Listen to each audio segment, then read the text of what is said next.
اور اقبال نے کہا نا کہ لے گئے تسلیس کے فرزند میراث خلیل، کشت بنیاد کلیسا بن گئی خاک حجاز. تسلیس کے فرزند میراث خلیل لے گئے تھے. بیت المقدس ان کے کروسیڈرز کے قبضے میں آ گیا تھا 1099 میں، رہا تھا 1187 تک، 88 ایئرس. لے گئے تسلیس کے فرزند میراث خلیل. تو میراث موسوی جو تھی وہ منتقل ہو گئی محمد رسول اللہ صلی اللہ علیہ وسلم رات کی امت کو. ان کا قبلہ کینسل، یہ قبلہ آ گیا. تو سب سے زیادہ دکھ تو انہیں تھا. اب جو وہاں سے کاؤنٹر ریولوشنری موومنٹ آئی ہے وہ عبداللہ ابن سبا یہودی. بعض لوگ آج یہ بھی کہہ دیتے ہیں کہ یہ تو ایک ایسی ہی افسانوی شخصیت ہے، کوئی اس کا وجود ہی نہیں تھا. بڑی زیادتی کرتے ہیں، خاص طور پر ہمارے بعض اہل تشیع یہ کہتے ہیں، حالانکہ ان کی کتابوں کے اندر درج ہے کہ حضرت علی نے عبداللہ ابن سبا اس کے 40 ساتھیوں کو آگ میں زندہ جلوایا. رجال کشی کے اندر دیکھ لیجیے لکھا ہوا موجود ہے. لیکن چونکہ کچھ لوگوں نے شیعت کے لیے لفظ سبائیت استعمال کرنا شروع کر دیا، اس لیے وہ ڈیفنس میں کہتے نہیں سبا تو افسانوی شخصیت ہے، سبا کوئی تھا ہی نہیں عبداللہ ابن سبا. نہیں، عبداللہ ابن سبا ایک شخص تھا یہودی. وہ اسلام کا لبادہ اوڑھ کر آ گیا دارالاسلام میں حضرت عثمان رضی اللہ تعالیٰ عنہ کا عہد. اور ایک مغالطہ میں چاہتا ہوں کہ ان دی فرسٹ انسٹنس رفع کر دوں. عام طور پر اتنی غلط طریقے سے تاریخ بیان ہوئی ہے کہ حضرت عثمان کے عہد خلافت کو سمجھتے ہیں پورا کا پورا عہد خلافت غالباً فتنوں ہی کے اندر تھا اور اختلافات ہی تھے اور خانہ جنگ. معاذ اللہ، ایسا نہیں تھا. طویل ترین دور جو ہے دور خلافت حضرت عثمان کا ہے، 12 سال. حضرت ابوبکر کے 2.5 2.5 سال، حضرت عمر کے 10 سال.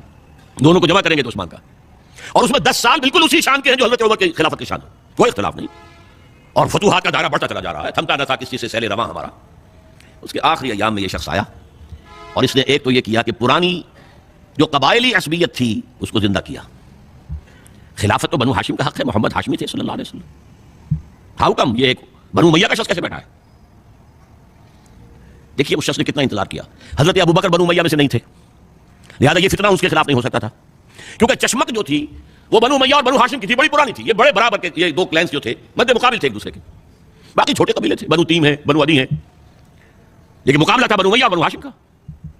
حضرت ابوبکر بنو تیم میں سے، حضرت عمر بنو عدی میں سے، بنو امیہ میں سے حضرت عثمان. اب اس کو موقع ملا، اب آیا یہ اموی، یہ بن گیا.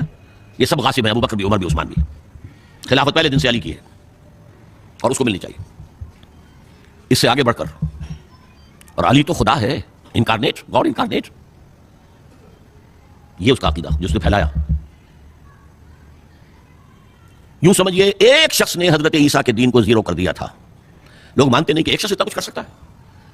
یہودی اور سازشی ذہن، ان کی صلاحیت اور ذہانت. ایک شخص تھا پال، حضرت عیسیٰ کو خدا کا بیٹا بنانے والا. وہ توحید ختم، تسلیس آ گئی. شریعت کو ختم کرنے والا وہ حضرت عیسیٰ کہہ کر گئے تھے تم پر شریعت موسوی نافذ رہے گی. اس نے کہا نہیں، ایبروگیٹڈ، نو شریعہ. نمبر 3، حضرت عیسیٰ نے کہا تھا تمہیں تبلیغ کرنی ہے صرف یہودیوں تک. I have been sent only in search of the lost sheep of the house of Israel. میں صرف اسرائیل کے گھرانے کی کھوئی ہوئی بھیڑوں کی تلاش میں آیا ہوں. تمہیں باہر تبلیغ نہیں کرنی. اس نے تبلیغ کا دائرہ وسیع کیا. وہ دین مسیحیت ختم، وہ دین پالزم ہے جو چلا ہے اس کے بعد. سمجھ رہے اس بات کو؟ اور یہ ڈاکٹر مائیکل ہارٹ نے بالکل صحیح لکھا ہے کہ کرسچینٹی جب تک حضرت مسیح موجود تھے وہ سوائے ایک یہودیوں کے فرقے کے اس کی کوئی اور حیثیت نہیں تھی. لیکن پال نے اسے ایک انڈیپینڈنٹ دین بنایا. ایک شخص کی کاروائی ہے یہ ساری. اور آج پوری دنیا، پوری ساری دنیا اسی پر ہے، تسلیس پر بھی، اور شریعت ختم، اور دعوت جو ہے کرتے پھر رہے ہیں پوری دنیا کے اندر. اسی طرح اس نے کیا، قبائلی عصبیت کو چھیڑا اور حضرت علی کا مبالغہ کیا یہ خدا ہے، اوتار، گاڈ انکارنیٹ. تیسرا کام کیا کیا کہ حضرت عثمان رضی اللہ تعالیٰ عنہ اور ان کے جو عاملین تھے، گورنر کوفے کا ہے، گورنر شام میں دمشق میں ہے، گورنر مصر میں ہے، ان کے خلاف پروپیگنڈا شروع کیا. یہ بیت المال میں خیانت کر رہے ہیں، یہ غبن کر رہے ہیں، یہ اپنے عزیزوں کو جو ہے پال رہے ہیں، ان کو دے رہے ہیں، وہ اقربا پروری کر رہے ہیں، اور یہ کر رہے ہیں. اور ٹیکنیک کیسی عجیب. کوفے میں کوفے کے گورنر کے خلاف بات نہیں کریں گے، دمشق اور مصر کے گورنر کے خلاف بات کریں گے. اب کہاں دنیا کے پاس ذرائع تھے کہ کوئی ویریفائی کرے بھائی یہ بات صحیح ہے کہ نہیں ہے، غلط ہے؟ نہ کوئی ذرائع رسول رسائل ہیں. اور اگر آپ کوفے میں کھڑے ہو کر عثمان نے یہ کر دیا، عثمان نے یہ کر دیا، عثمان نے یہ کر دیا، یہ کر دیا، اب کون اس کو جو ہے اس کی تحقیق کر سکے گا؟ دمشق میں گئے ہیں تو دمشق کے گورنر کے خلاف کچھ نہیں، عثمان کے خلاف اور کوفے کے گورنر کے خلاف اور مصر کے گورنر کے خلاف. مصر میں گئے تو اس کے خلاف کچھ نہیں، دمشق اور کوفے کے گورنر کے خلاف اور عثمان کے خلاف. اور پھر ہر طرف سے بلوائیوں کو لا کر گھراؤ کر لیا حضرت عثمان کے گھر کا. یہ تحریک ہے جو بہت زبردست کامیابی سے ہمکنار ہوئی. یہودی سازش. اب تمام صحابہ کہہ رہے ہیں حضرت عثمان سے کہ آپ ہمیں موقع دیں کہ ہم ان کا سر کچل دیں. آپ فرماتے نہیں، یہ مجھ پر الزام لگا رہے ہیں نا. میں وضاحت کرتا ہوں. اپنے گھر کی چھت کے اوپر کھڑے ہو کر آپ نے کہا دیکھو یہ میں نے نہیں کیا، یہ میں نے نہیں کیا، میرے یہ احسانات بھول گئے ہو.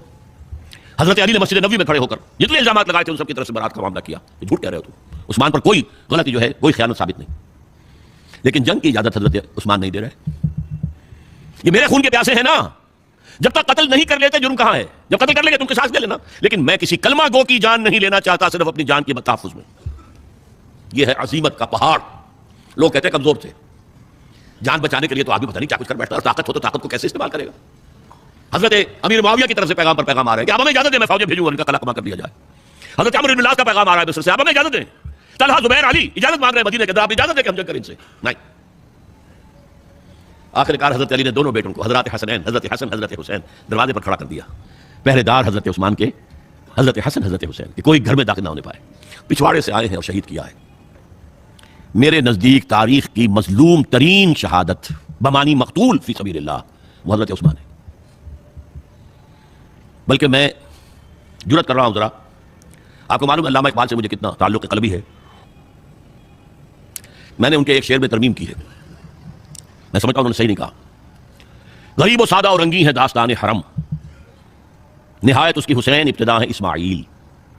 حضرت اسماعیل کو اللہ تعالیٰ کے حکم سے حضرت ابراہیم ذبح کر رہے تھے اور حضرت حسین ذبح کر دیے گئے. تو گویا کہ ابتدا جس کی ہوئی تھی حضرت اسماعیل سے, اس کی انتہا حسین پر ہوئی. میں کہتا ہوں بالکل غلط. ان کو ذبح کر رہا تھا خلیل اللہ, اور ان کو قتل کر رہے یزیدی اور زیادی اور کوفی. کوئی تقابل ہے؟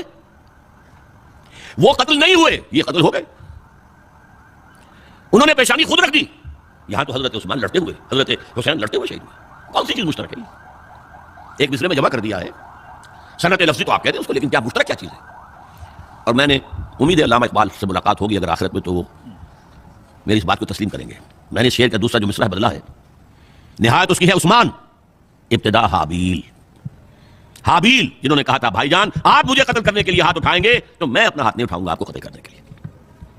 عثمان نے کہا کہ میں نہیں کسی کو قتل کروں گا, کسی کلمہ گو کو, جو مجھے قتل کر دیں گے پھر ان سے قصاص لے لوں. عثمان کے پاس لاکھوں کی فوج, اسٹینڈنگ آرمیز, پھر بھی انہوں نے اپنی جان دے دی. حضرت حسین بہرحال جتنے بھی افراد تھے بہادری سے شجاعت سے لڑتے ہوئے شہید ہوئے, اس میں کوئی شک نہیں, لیکن لڑتے ہوئے شہید ہوئے نا. حابیل کی طرح یہ تو نہیں کہا کہ تم مجھے کرتے ہو تو کر دو, میں تو تمہیں قتل نہیں کروں گا. نہیں. بہرحال یہ جو تھا فتنہ, اس کو کہا ہے اور اس کو کتاب میں لکھا گیا باقاعدہ ایک تصنیف, الفتنۃ الکبریٰ, عظیم ترین فتنہ حضرت عثمان کی شہادت. اس وقت عبداللہ ابن سلام رضی اللہ تعالی عنہ ایک یہودی عالم دین تھے جو اسلام لے آئے تھے. انہوں نے کہا تھا لوگو ڈرو, عثمان کے خون کا نہ بہانا. میں جانتا ہوں تاریخ بنی اسرائیل کی, اگر کبھی کوئی نبی جو ہے اگر شہید کیا گیا تو 70,000 آدمی اس کے بعد مارے گئے اللہ تعالیٰ کی طرف سے, اور نبی کا اگر کوئی خلیفہ قتل کیا گیا تو 35,000 آدمی مارا گیا. تو اگر تم نے عثمان کو قتل کر دیا تو یہ خون کے دریا جو ہے پھر آ جائیں گے امت کے اندر. باز آ جاؤ, خدا کے لیے باز آ جاؤ. لیکن نہیں. بہرحال حضرت علی رضی اللہ تعالیٰ عنہ نے بلایا عبداللہ ابن سبا کو اپنے ہاں. تم کہتے ہو کہ میں خدا ہوں, ہاں آپ خدا ہیں, توبہ کرتے ہو کہ نہیں؟ نہیں. میں تمہیں زندہ جلا دوں گا, جلا دو, تم خدا ہو, ہماری آزمائش کر رہے ہو.